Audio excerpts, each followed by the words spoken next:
हाम्रो गन्तव्य कहाँ जाँदैछ, चाहे दायाँ अथवा देब्रे, पूर्व र पश्चिम, हामी अहिले भन्न सक्दैनौँ। तर र त्यो परिवर्तन गर्नु परेको खण्डमा पनि हाम्रो गन्तव्य तुरन्तै हामी परिवर्तन गर्न सक्दैनौँ। तर दिनदिनै अलिकति दिशा परिवर्तन गर्न सकेको खण्डमा एक दिन हाम्रो गन्तव्य पनि परिवर्तन हुन्छ। र तर गलत कुरो पनि त्यस्तै हो। Small error in judgement repeated every single day. For example, सुगरको रोगीको लागि कस्तो छ भने सुगर लाग्नु अथवा त्यो कतिपटक त वंशानुगतका कुराहरू पनि आउँछन्, र पनि मैले दिनदिनै 1 चम्चा चिनी खाने ठाउँमा 2 चम्चा 3 चम्चा हालेर चिया खान्छु, दिनदिनै त्यो खाँदै खाँदै खाँदै गऱ्यो भनेदेखि भोलि गएर त्यसले मलाई गलत गन्तव्यमा पुर्याउन सक्छ। त मैले एक दिनमा एउटा चम्चाले पुगेन, अलि 2 चम्चा थपौँ भन्दाखेरि त दिनमा 2 चम्चा मात्रै थपेको हो। तर त्यो रिपिटेड एभ्री सिंगल डे, दिनदिनै त्यस्तो गरेको खण्डमा 10 वर्ष, 15 वर्ष, 20 वर्षपछि मैले कति चम्चा चिया खाएँ होला, चिनी खायो। फलस्वरूप मेरो गन्तव्य गलत हुन गयो। तर त्यसको सट्टामा मैले एउटा चम्चा घटाएको भए, आधा चम्चा घटाएको भए सायद मेरो डेस्टिनेसन अर्कै हुन्थ्यो। त्यस्तै किसिमले आत्मिक जीवनमा पनि यो नियम लागू हुन्छ। प्रत्येक दिन तपाईहरु मैले सही दिशातिर अलिकति मात्रै मोडौँ। अब गाडी चलाउने व्यक्ति हुनुहुन्छ, मोटरसाइकल चलाउने व्यक्ति पनि हुनुहुन्छ, अलिकति मात्रै तपाईले त्यो स्टियरिङ व्हील बाङ्गो गरिदिनु भयो भनेदेखि तपाई खतरनाक स्थितिमा पुग्नुहुन्छ। तर त्यसलाई सही दिशातिर अलिकति घुमाउनु भयो भने तपाई सुरक्षित दिशातिर जानुहुन्छ। बिहानको डिभोसन होस्, हाम्रो व्यक्तिगत जीवनमा प्रार्थना होस्, बाइबल अध्ययन होस्, मानिसहरूसँगको सम्बन्धमा भएको सुधार किन नहोस्, यी सबै कुराले दिनदिनै हामी सही दिशातिर अलिकति मात्रै पाइला चाल्दैछौँ भनेदेखि यसले हामीलाई उत्तम गन्तव्यमा पुर्याउँछ। तर त्यसको सट्टामा गलत कुराहरू, यो त के हो र, सानोतिनो कुरा हो, आज त केही पनि हुँदैन, यसले त केही पनि फरक पर्दैन भनेर गलत कुराहरूलाई दिनदिनै हामी हुन दिन्छौँ भनेदेखि त्यसले हामीलाई दुःखलाग्दो गन्तव्यमा पुर्याउँछ नै।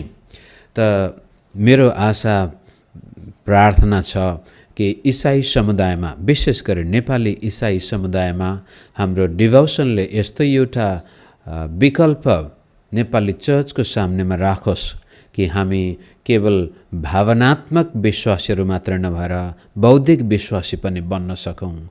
केवल देखावटी क्रिस्चियन मात्र नभएर अथेन्टिक, के भन्छ, वास्तविक क्रिस्चियन बन्न सकौँ।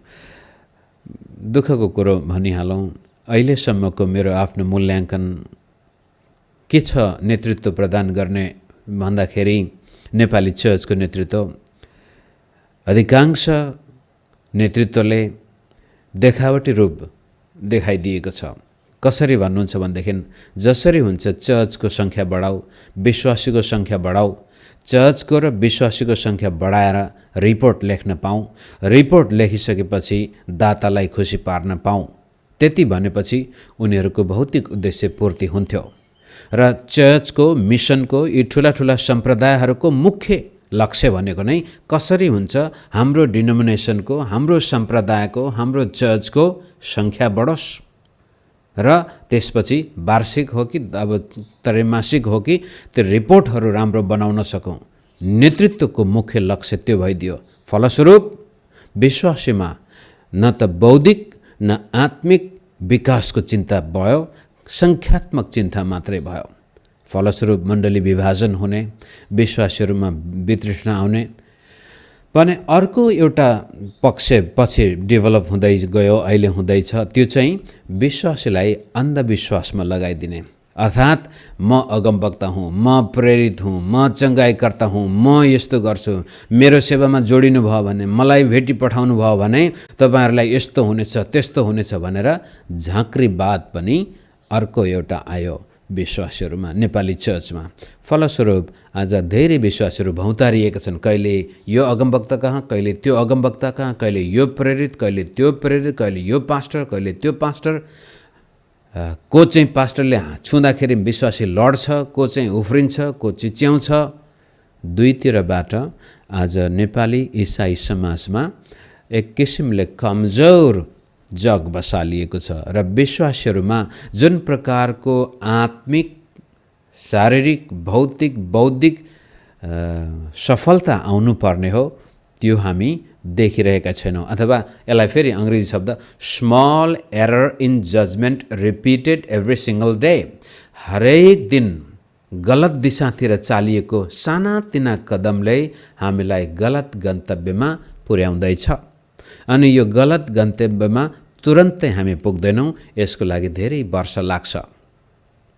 दक्षिण कोरियामा पनि इसाई विश्वासले धेरै सङ्घर्ष गर्नु पर्यो जरा गाड्नको लागि, तर त्यो सही दिशातिर गइरहेको थियो। र जब दुःख कष्ट आयो, 30-40 वर्षको घनघोर सतावट आयो, त्यसमा सफल भयो। त्यस पश्चात एक किसिमको बडो गजबको परिवर्तन आयो र त्यहाँका लाखौँ करोडौँ मान्छेहरूले यीशुलाई विश्वास गरे। आज पनि एउटा विकसित राष्ट्रको रूपमा आफैलाई प्रस्तुत गरेको छ, स्वतन्त्र राष्ट्रको रूपमा प्रस्तुत गरेको छ। कोरियामा बस्दाखेरि एउटा हामीलाई मनपर्ने कुरो के थियो भनेदेखि तपाईँ राति होस्, दिउँसो होस्, गाउँ होस्, सहर होस्, जहाँसुकै जानुहोस्, बडो निर्धक्क भएर, सुरक्षित भएर, कोही एकाध कोही पागलहरू भेटौँला, त्यस्तै होला, तर सुरक्षा त्यहाँ, अनि स्वतन्त्रता पनि त्यहाँ त्यस्तै छ। मानवीय कमजोरी त सबै देशमा हुन्छन्, तरै पनि क्रिस्चियन प्रभाव कति धेरै फरक पार्दो रहेछ। Small right step taken towards the right direction will always lead us to the right destination. यो बिहानको डिभोसन, हाम्रो प्रार्थना र प्रयास सानो कदम भए पनि सही दिशातिर चालिएको कदम बन्न सकोस् र हाम्रो व्यक्तिगत जीवनमा पनि यसले त्यो परिणाम ल्याउन सकोस्। आज यसै 5 अध्यायमा हामी त्यो पुरै अध्याय सिद्ध्याउँला भनेर विचार गरेको थिएँ, तर त्यसका पहिला 7 पदहरू अत्यन्तै मार्मिक, अत्यन्तै हृदयस्पर्शी भएको कारण म त्यहाँ रोकिन चाहन्छु। त्यसले विश्वासी जीवनको यस्तो सुन्दर चित्र कोरेको छ जो हामीले मनन नगरी हामी छोड्न सक्दैनौँ। त्यसलाई म यहाँको सामनेमा आज राख्नेछु। यशाया 5 अध्यायको 1देखि 7 पद विश्वासी जीवनको एउटा सुन्दर तस्बिर त्यहाँ देखाइएको छ र त्यसको शीर्षक मैले त्यतिकै त्यसै बाइबलबाटै परमेश्वरको प्रेमिलो दाखबारी। यहुदी विश्वासी अथवा इजरायल भने पनि, यहुदा भने पनि, परमेश्वरका मानिस भने पनि, पुरानो नियममा पनि इजरायललाई परमेश्वरको दाखबारीले सम्बोधन गरिएको छ। यशाया अगमवक्ताले यसलाई धेरै ठाउँमा उल्लेख गर्नुहुनेछ र त्यो दाखबारीले परमेश्वरमा विश्वास गर्ने मानिसको चित्रलाई प्रस्तुत गरेको छ। आउनुहोस् हामी पहिला 1देखि 4 पद पढौँ। मैले प्रेम गरेको उनको दाखबारीको विषयमा म एउटा गीत गाउनेछु। अब यो एकदमै गहिरो कविता, साहित्यिक खण्डको रूपमा पनि आउँछ यशायाको किताबमा। यसलाई उल्था गर्न पनि निकै गाह्रो छ। त्यसै कारण समग्र रूपले यसलाई हेर्दाखेरि हामीले यो यशायाको 6 अध्यायसँगै हेर्नुपर्ने हुन्छ। यसमा जसै परमेश्वरले यशायालाई दर्शन दिएपछि हाम्रा निम्ति को जाला, कसलाई पठाउँ भन्ने शब्द प्रयोग गरिएको छ। त्यस्तै प्रकारले मैले प्रेम गरेको उनको दाखबारी भन्ने बित्तिकै यो कविताभित्र कता कता त्रिएक परमेश्वरको आफैभित्र गरिएको वार्ता यहाँ प्रस्तुत गर्नुहुन्छ प्रोफेट अगमवक्ताले। त मैले प्रेम गरेको उनको दाखबारीको विषयमा म एउटा गीत गाउनेछु। एउटा अत्यन्त मलिलो डाँडामा मेरा प्रियको एउटा दाखबारी थियो। अब यो दाखबारीको दृष्टान्त प्रभुले सुसमाचारमा पनि उल्लेख गर्नुभएको छ र यसैसँग सरोकार राखिएको कुरो त्यहाँ यहुदीहरूले जब यो दृष्टान्त सुने उनीहरूलाई थाहा भयो यसले त हामीलाई नै भनेको हो भनेर। 2 तिनले त्यो खने र त्यसका ढुङ्गाहरू टिपेर फ्याँके र त्यसमा तिनले सबैभन्दा असल दाख रोपे। त्यसको माझमा तिनले एउटा मचान बनाए, यो टावर सुरक्षा प्रदान गर्नको लागि, र त्यहाँ तिनले एउटा कोल पनि खोपे। अब कोल खोपे भन्ने शब्द कता कता कस्तो कस्तो लाग्छ। यो अब बनाए भनौँ न, वाइन प्रेस जहाँबाट तपाईँ दाखलाई पेलेर दाखरस निकाल्नुहुन्छ, तब असल दाख फल्छ कि भनेर तिनले आशा गर्न लागे, तर त्यसमा खराब दाख पो फल्यो।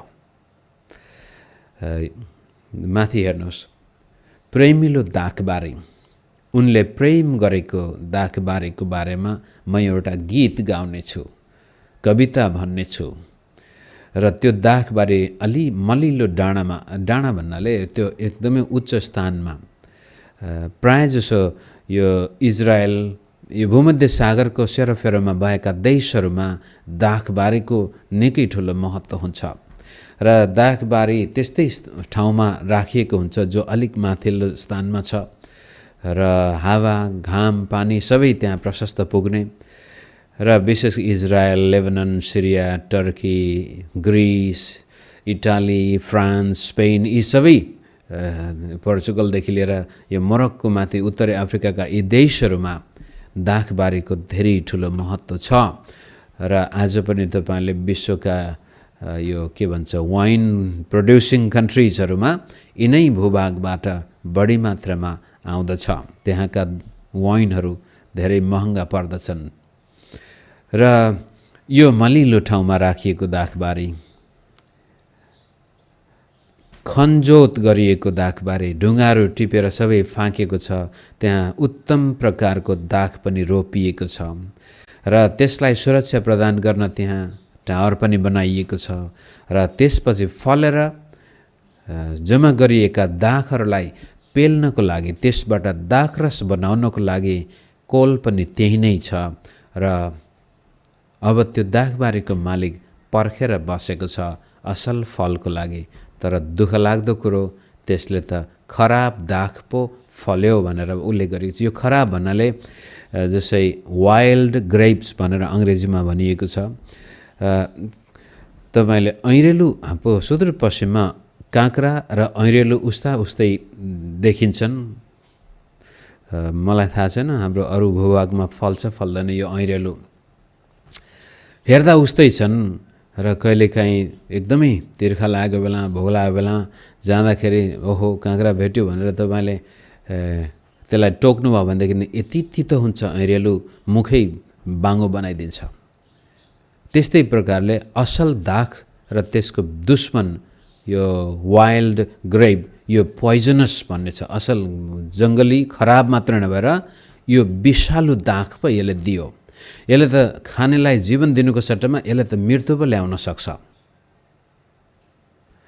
3 पद, अब हे यरुसलेमका बासिन्दाहरू र यहुदाका मानिसहरू हो, र म र मेरो दाखबारीको बिचमा इन्साफ गरिदेऊ। मेरो दाखबारीको निम्ति मैले नगरेको चाहिँ के रहेको होला जो अरू बढ्ता मैले गर्नुपर्ने थियो? असल दाख पो फल्छ कि भनेर आशा गरेको त किन त्यसले खराब दाख मात्र फलायो? अब हेर्दाखेरि यहाँनिर यो साहित्यिक भाषामा पक्कै पनि दाखबारी आफैमा त दोष दिन मिल्दैन, तर यो चाहिँ मानिसको हृदयको कुरो गरेको कारण परमेश्वरले गर्नुपर्ने सबै काम गरेको छ ताकि त्यो दाखबारीमा उत्तम फल फलोस्, प्रशस्त मात्रामा फल फलोस्। र त्यसको लागि यो ठाउँ पनि मलिलो छ, गोडमेल पनि गरिएको छ, काटछाँट पनि गरिएको छ। अब दाख फल्नको लागि हामीलाई थाहा छ होला, हरेक वर्ष त्यो दाख टिपिसकेपछि त्यसलाई काट्ने सबै हाँगाबिगाहरू काटेर फाल्नुपर्छ, छिमोल्नुपर्छ। नछिमोलिकन दाख राम्रोसँग फल्दैन। त्यो छिमोल्ने पनि भएको छ, गोडमेल पनि भएको छ, पानी सबै खनजोत परमेश्वरको तर्फबाट गर्नुपर्ने सबै कुरा गरिसकेको छ भन्न खोजेको। तर फल फल्ने र नफल्ने कुरामा अब परमेश्वरकोबाट एकतर्फी नभएर यो जहिले पनि दुईतर्फी हुँदो रहेछ मित्रहरू। त्यसै कारण येशू प्रभुले यूहन्ना 15 अध्यायमा आफैलाई दाखको बोटसँग तुलना गर्नु, म दाखको बोट हुँ भन्नाले यही दाखबारी हो। इजरायलले असल दाख फलाउन नसकेको कारण स्वयं ख्रीष्ट येशू त्यो दाखबारी त्यो दाखको बोट बन्नुभयो र आफ्ना चेलालाई तिमीहरू चाहिँ यसका हाँगाहरू हौ, ममा रह्यौ र मेरा वचन तिमीहरूमा रह्यो भने त्यसपछि तिमीहरूले प्रशस्तै फल फलाउनेछौ र तिमीहरूले धेरै फल फलाएको खण्डमा यसैमा मेरा पिताको महिमा हुनेछ भनेर बडो स्पष्टसँग भन्नुहुन्छ। तर यहाँनिर चाहिँ यो सुन्दर फलले फरिएको लटरम्म फल फलेको दाख, भजन सङ्ग्रह 128 एउटा पद छ, त्यहाँ परमेश्वरमाथि भरोसा राख्ने मानिसको श्रीमतीको चित्र पनि त्यहाँ भनेको छ, त्यसकी श्रीमती त्यसकी पत्नी त्यसको घरभित्र लटरम्म फलेको दाखको लता जस्तै हुनेछ। परमेश्वरबाट आशिष पाएको मानिसका छोराछोरीहरू जैतुनका मुना जस्तै त्यसका टेबलका वरिपरि हुनेछन् र त्यसको श्रीमती त्यसको घरभित्र फलवन्त दाखको लता जस्तै हुनेछ। जहिले पनि दाखले चाहिँ फलिफाप, उन्नति, प्रगति, आशिषको कुरो सङ्केत गर्दछ मित्रहरू। र यहाँनिर परमेश्वरका मानिसहरूले त्यस्तै किसिमको फल फलाओस् भनेर परमेश्वरको तर्फबाट सबै अनुग्रहका कामहरू भएका छन्। तर यो अनुग्रह जुन प्रकारले हाम्रो जीवनमा कार्यरत हुनुपर्ने हो, जसरी परमेश्वरले हाम्रो जीवनलाई सुन्दर बनाउन सारा अनुग्रह प्रशस्त मात्रामा दिनुभएको छ, त्यस्तै किसिमले त्यो अनुग्रहप्रतिको हाम्रो रेस्पोन्स, हाम्रो प्रतिक्रिया कस्तो छ त्यो धेरै माने राख्छ। त्यसलाई अगाडि लैजान म अर्को पदमा जानेछु, तरै पनि यहाँनिर भनिहालौँ, हरेक बिहान तपाईँ म यसरी यो डिभोसनमा भाग लिन्छौँ। त्यसपछि तपाईँहरू मेरो आफ्नो व्यक्तिगत प्रार्थना र बाइबल अध्ययनको समय हुन्छ। घर परिवारमा एकअर्कामा प्रेम, माया, क्षमा लिने दिने कुराहरू र परमेश्वरको राज्यको लागि केही कुरो गर्ने, भेटीदेखि लिएर मेहनतदेखि लिएर मण्डलीमा तपाईँमा जाँदाखेरि आफू जाने सङ्गतिलाई बनाउने, सिगार्ने, यी सबै कुराहरूले तपाईँ र म परमेश्वरका अनुग्रहलाई कसरी जवाब दिँदैछौँ, त्यसले हाम्रो भित्रबाट नयाँ अथवा असल दाग फल्ने हो या तितो फल फल्ने हो, खराब दाग फल्ने हो। इजरायलीको यहाँनिर विशेष गरी हामी हेर्दै आएका छौँ, परमेश्वरले यहुदालाई र इजरायललाई भन्दै हुनुहुन्छ कि तिमीहरूको यस्तो सुन्दर दाखबारी आज तितो फल फलाउने भएको छ, अब म के गरौँ त भनेर प्रश्न गरेको छ। यसको जवाब 5 अध्यायभरि छ, तर म 7 पदमै रोक्नेछु। असल दाख नफलाउने दाखबारीको दशा यसरी उल्लेख गरिन्छ, अब म मेरो दाखबारीलाई के गर्नेछु सो तिमीहरूलाई भन्नेछु, म त्यसको बार उखेलिदिनेछु, सुरक्षा जानेछ मित्रहरू, र त्यो नष्ट हुनेछ। म त्यसका पर्खाल भत्काइदिनेछु र त्यो कुल्ची मिल्ची गरिनेछ। त्यसलाई म उजाड भूमि पारिदिनेछु, त्यो न त छिमलिनेछ न गोडिनेछ, तर त्यसमा सिउँडी र काँडाहरू उम्रिनेछन्। यो अदनको बगैँचामा आदमलाई दिइएको दण्ड अथवा श्राप नै भनौँ, भूमिलाई दिइएको श्राप। त्यसमा पानी नपरोस् भनेर बादललाई पनि म आज्ञा गर्नेछु। परमेश्वरले सारा अनुग्रह हाम्रो जीवनमा गर्नुभएको तथ्यलाई स्वीकार गरेर त्यसअनुसार आफ्नो जीवन प्रस्तुत गर्दा त्यो सुन्दर दाखबारी जस्तो जीवन हुनेछ भने परमेश्वरको अनुग्रहलाई लत्याएर आफ्नै पाप र अधर्मतिर हामी पाइला चालि नै राख्छौँ, गलत दिशातिर पाइला चालि नै राख्छौँ भनेदेखि एक दिन यस्तो आउनेछ, परमेश्वरले हाम्रो जीवनबाट आफ्नो अनुग्रह हटाउनु हुनेछ, सुरक्षा पनि हटाउनु हुनेछ, प्रावधानहरू पनि हटाउनु हुनेछ, जुन कुरो हामीले 3 अध्यायमै हेरिसकेका छौँ। परमेश्वरले त्यहाँको सबै साधन र स्रोत हटाउनुका साथसाथै आफ्नो समर्थन पनि हटाउनु भएको छ। त्यही कुरो यहाँनिर उल्लेख गरिएको छ। परमेश्वरको सुरक्षा इजरायलबाट हट्ने बित्तिकै त्यसपछि त्यो विभिन्न शत्रुहरूको शिकार बन्नेछ र प्राकृतिक हिसाबले पनि त्यहाँ अनिकाल आउनेछ। सर्वशक्तिमान परमप्रभुको दाखबारी इजरायलको घराना हो र यहुदाका मानिसहरू उहाँको आनन्दको बगैँचा, हेर्नुहोस्, ती मानिसहरू परमेश्वरको आनन्दको बगैँचा हुनुपर्ने थियो, अब उजाड हुनेछन्। उहाँले न्यायको आशा गर्नुभयो, तर रक्तपात पो भयो। किन त्यो हुन गयो भन्दाखेरि त्यहाँ न्याय हुनुपर्ने थियो, अन्याय भयो। धार्मिकताको आशा गर्नुभएको थियो, तर सङ्कष्टको रुवाबासी पो सुनियो, अधार्मिकता त्यहाँ भयो।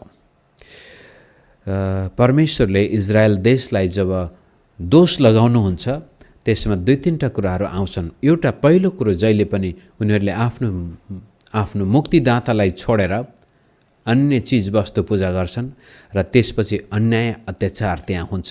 विधवा र गरिबहरूलाई र टुहुराहरूलाई यिनीहरूले तहस नहस गर्छन्। अत्याचार, अन्याय, फलस्वरूप परमेश्वरको दण्ड यिनीहरूमा आयो। यो आनन्दको बगैँचा दुःख र विलापको बगैँचामा परिणत हुनेछ।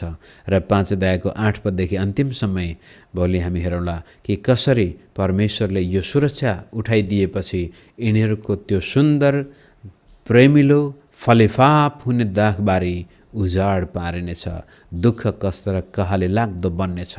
त्यसलाई आज बिसाउनुभन्दा पहिला यशायाकै किताबको 58 अध्यायको अर्को एउटा तस्बिर यहाँको सामनेमा कोर्न चाहन्छु। हामी जानुभन्दा पहिला 58 को 9देखि 11 पदमा यसरी भन्छ, यदि तिमीहरूले आफ्ना बीचबाट अत्याचारको जुवा फालिदियौ, अरूलाई औँला ठाडो गर्न र ईर्ष्यापूर्ण कुरा बोल्न त्याग्यौ अनि सम्पूर्ण हृदयले तिमीहरूले आफैलाई भोकाहरूका निम्ति दियौ र अत्याचारमा परेकाहरूको आवश्यकता पुरा गरिदियौ भने तिमीहरूको ज्योति अँध्यारोमा चम्कनेछ र तिमीहरूको रात मध्य दिन जस्तै हुनेछ।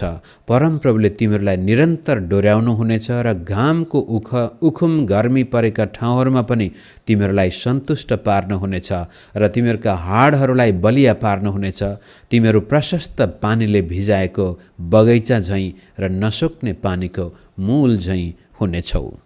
जब दाउदले व्यभिचार गर्यो, हामी दाउद र बेत्सेबाको पाप भन्ने बित्तिकै जहिले पनि व्यभिचारको पापलाई मात्रै त्यहाँ पहिलो रूप दिन्छौँ, तर वास्तवमा नातान अगमवक्ताले तैँले व्यभिचार किन गरिस् भनेर गाली गर्नुभन्दा पनि अत्याचार किन गरिस् भनेर परमेश्वरको दण्ड दिनको लागि अगमवक्ताको वचन आएको छ। अत्याचार, लुटेको, गरिबको जे थियो त्यो कुरो खोसेर खाएको।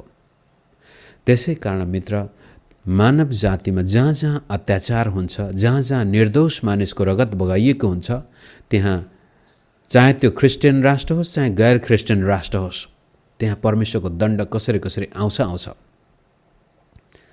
तर जुन देशमा मानवता छ, जुन समाजमा दुखी गरिबको सेवा गरिन्छ, त्यहाँ परमेश्वरको आशिष आउँछ। जस्तै उदाहरणको लागि भारतमा मदर टेरेसाले दुखी गरिबको सेवा गर्नको लागि आफ्नो जीवन दिइन् र मदर टेरेसा जस्तै हजारौँ दिदीबहिनीहरूले आफ्नो जीवन सम्पेका छन्।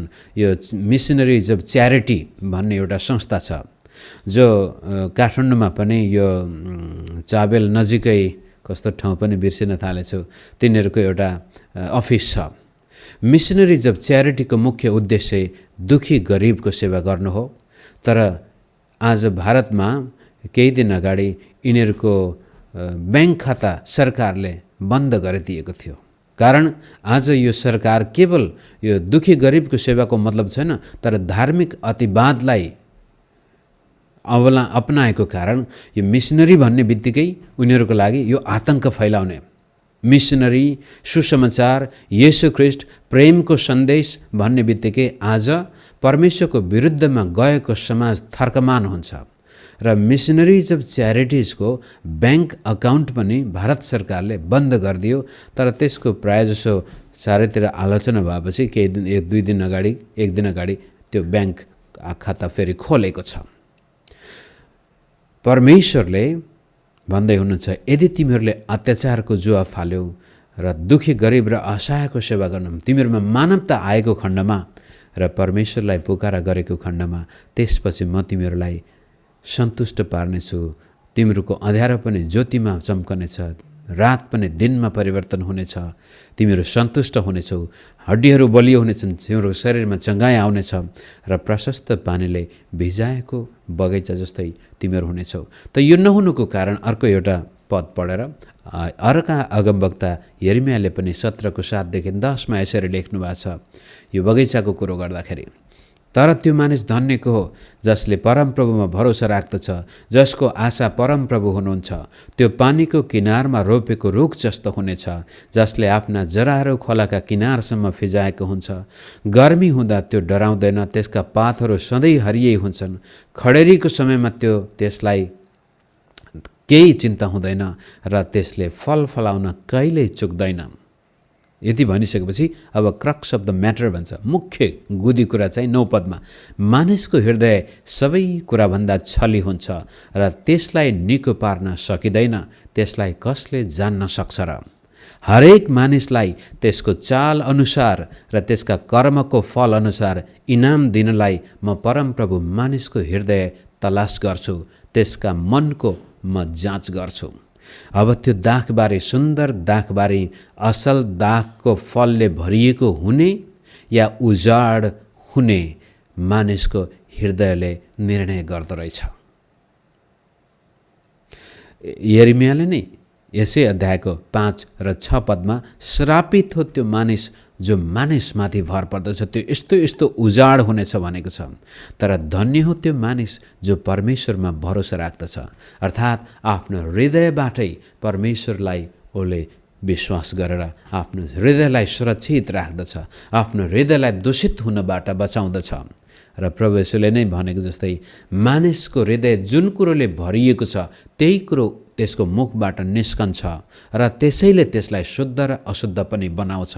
र हाम्रो जीवन पनि वेल वाटर्ड गार्डन के भन्छ, पानीले भिजाइएको बगैँचा, फल लटरम्म फलेको दाखको हाँगा बन्ने हो भनेदेखि हामीले हाम्रो हृदयलाई अत्यन्तै सुरक्षित राख्नुपर्छ। मित्रहरू, कहिलेकाहीँ यो भन्दाखेरि धेरै विश्वासीको चित्त पनि दुख्न सक्छ, तर म त अझै पनि विश्वास लाग्छ मलाई कि मेरो बाहिरी वातावरण कस्तो छ भन्ने कुरा मेरो हृदयको वातावरणले निर्णय गर्छ। याद गर्नुहोस्, तपाईको बाहिरी वातावरण जस्तो छ अहिले, त्यसको मुख्य कारक तत्त्व चाहिँ तपाईको भित्र छ। यदि भित्र तपाईँ शान्तिले भरिएको व्यक्ति हो, भित्र तपाईँ प्रेमले भरिएको व्यक्ति हो, भित्र तपाईँ दया, भलाइ, करुणाले भरिएको व्यक्ति हो भने कसै न कसैले तपाईको बाहिर पनि वातावरण त्यस्तै उत्पादन हुनेछ। तर भित्र अशान्ति छ, भित्र न्याय गर्ने एकदमै जजमेन्टल एटिट्युड, तपाईको अरूको गल्ती मात्रै देखाउनुहुन्छ, समस्या भित्र छ भने बाहिर पनि समस्याले घेरिरहेको हुन्छ। त भित्र हृदयको कुरो छ। परमेश्वरले हामीलाई एकदमै त्यो मसिन जस्तो बनाउनु भएन, जबरजस्ती हामीलाई आशिष दिन पनि सक्नुहुन्थ्यो प्रभु। पहिलो दोस्रो कोरिन्थी 9 अध्यायको 8 पदले परमेश्वर तिमीलाई प्रशस्त मात्रामा आशिष दिन सक्नुहुन्छ भन्ने भाषा चलाइएको छ। प्रभु त सक्नुहुन्छ तर गर्नुहुन्न, जबसम्म तपाईँहरू मेरो हृदयले त्यसलाई चाहँदैन। हृदयबाटै हो परमेश्वर मेरो जीवनमा बगैँचा, यस्तो बगैँचा बनेको देख्न चाहन्छु जहाँ असल फल फलेको छ। तपाईँ त्यो देखेपछि आनन्दित हुनुहुनेछ। यो बगैँचा आनन्दको बगैँचा भएको म देख्न चाहन्छु। तर चाहन्छु भने त्यसपछि कदम पनि चाल्नुपर्ने हुन्छ। परमेश्वरले आफ्नो कदम चालिसक्नु भएको छ, अब हामीले पनि सही दिशातिर कदम चाल्यौँ भनेदेखि जब हाम्रो कदम र परमेश्वरको कदमको भेट हुन्छ त्यो जीवन वास्तवमै सुन्दर हुन्छ। र त्यो दाखबारीले परमेश्वरको हृदयमा आनन्द ल्याउँछ र अरू मानिसहरू पनि तपाईँको छेउछाउमा आएपछि आनन्दित हुन्छन्। तपाईँ जहाँ जानुहुन्छ त्यहाँ तपाईँ र मैले आनन्द लिएर आउँछौँ। हामीसँग भेटघाट हुँदाखेरि, बातचित हुँदाखेरि मान्छेहरू त्यत्तिकै उत्साहित हुन्छन्। त्यो दाखबारी जसको हृदय परमेश्वरतिर फर्केको छ, जो सही दिशातिर दिनदिनै पाइला चाल्दैछ र एक दिन त्यस्तो गन्तव्यमा पुग्नेछ। र त्यसैको लागि परमेश्वर पनि हाम्रो हृदयलाई जाँच्दै हुनुहुन्छ। र हृदयमा शुद्ध पवित्र छौँ भनेदेखि हामी निश्चय नै परमेश्वरबाट भिजेको त्यो ल्याटर रेन के पवित्र आत्माको झरीले भिजाइएको एउटा सुन्दर बगैँचा बन्नेछौँ। म यति भन्दै सानो प्रार्थना गरेर फेसबुकका मित्रबाट बिदा हुन्छु।